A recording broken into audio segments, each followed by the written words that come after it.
गई। हमने तो इतना मकान, हमारा ऐसा मकान, चीटी कह दे मेरे तेरे मकान में खूब घूमू ने, तू मेरे मकान में घूम के बता। फिर वही वाली बात आ गई कि नहीं आ गई? तुम तो घूम के बता दो फिर उस मकान में।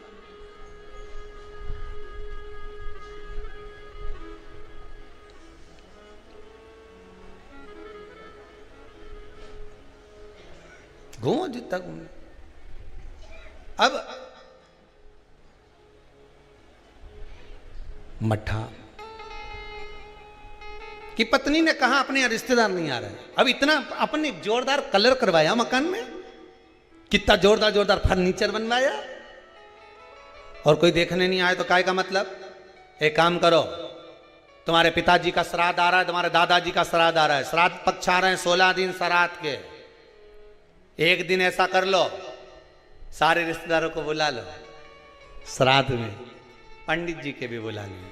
और सुनो, अपन श्राद्ध करते हैं, सारा रिश्तेदार आएगा तो अपना मकान देख के तो जाएगा। श्राद्ध करा, ठीक है, खीर बनवाई, पूड़ी बनवाई, सब बनवाया।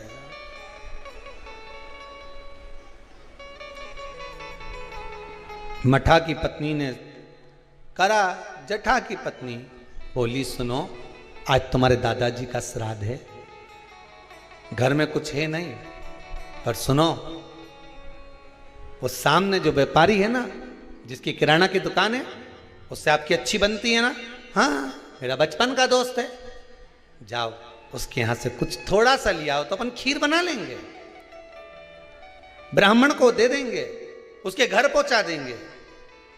ब्राह्मण नहीं लेगा, नहीं आएगा तो गाय को दे देंगे, स्वान को दे देंगे। जाओ, वहां गया, सब मतलब के यार सबको। मित्र ने कहा भाई देख, देने को मैं शक्कर दे देता, सामान दे देता, मना नहीं है, पर अब मैं दे नहीं पाऊंगा क्योंकि तेरी कमाई का स्रोत नहीं है। बैंक भी लोन उसी को देती है जिसकी फाइल में कमाई का स्रोत दिखता है। सही है कि गलत है? लोन लेने वाले जानते हैं, तुम्हारी कमाई देखेगी पहले बैंक, वहां से कितना आ रहा है, कमाई कितनी हो रही है, सर्विस में कितना मिल रहा है, उसमें ये कटवा देगा। बैंक लोन तब देती है जब तुम्हारी कमाई का स्रोत दिखता है।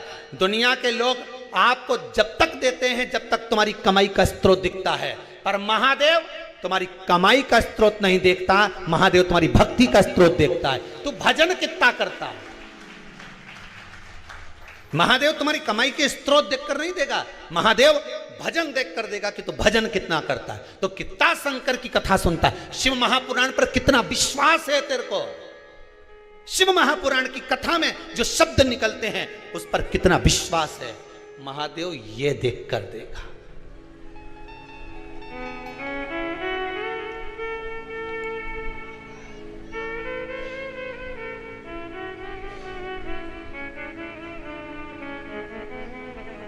अब विश्वास, मित्र ने मना कर दिया, मैं नहीं दे सकता तुझको, भाई मत दे, पर इतना तो दे दे कि मैं कंडा जलाकर, गोबरी जलाकर, गाय का गोबर जो है सूखा हुआ उसको जलाकर थोड़ी सी घी शक्कर ही छोड़ लो।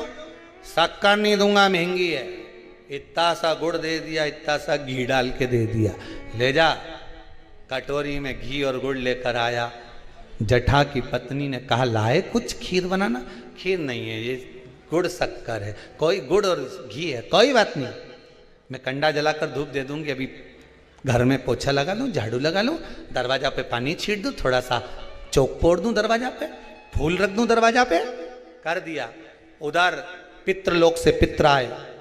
सबसे पहले पितृ जो पुराना घर होता है वहीं जाते हैं, क्योंकि अंतिम संस्कार जिस घर से होता है पितृ सबसे पहले उसी स्थान पर पहुंचते हैं, जो पुराना मकान हो, भले वो किराए का क्यों ना हो, सबसे पहले पितृ वहां पहुंचते हैं। पितृलोक से पित्र आए, दरवाजे पर पहुंच गए। जैसे ही सबसे पहले मठा के घर में गए तो क्या जाकर देखा कि वहां तो रिश्तेदार पूरी सब्जी खा रहे हैं, सारे के सारे रिश्तेदार चकाचक भोजन कर रहे, ना तो धूप छूटी, ना गाय का दिया, ना स्वान का दिया, क्योंकि इनको तो श्राद्ध केवल लोगों को दिखाने के लिए करी थी। माँ तो ना तो धूप छूटी, ना गाय का भोजन दिया, ना स्वान का भोजन, ना कौए का भोजन, ना ब्राह्मण भोजन दे दिया। पितृ भूखे, विचार करा क्या करें कि छोटा छोरा रे, हमारा पोता रे छोटा, पर उसके घर में कुछ भी नहीं है, क्या देगा वो। फिर भी चलो भूखे रहेंगे साल भर। पितृ पक्ष में अगर पितरों को भोजन नहीं मिलता, साल भर भूखे रहते हैं। दूसरे पितृ जो खाकर आते हैं, उनकी जो राल टपकती है, उनका जो कफ गिरता है, हमारे पितृ वो चाटते हैं। वो चाटते हैं तो बद्दुआ देते हैं कि मैं इतना भरा पूरा छोड़ कर आया था, इतना देकर आया था, कम से कम आज मुझे कंडे पर घी और शक्कर ही छोड़ देते, गुड़ का ही भोग लगा देते।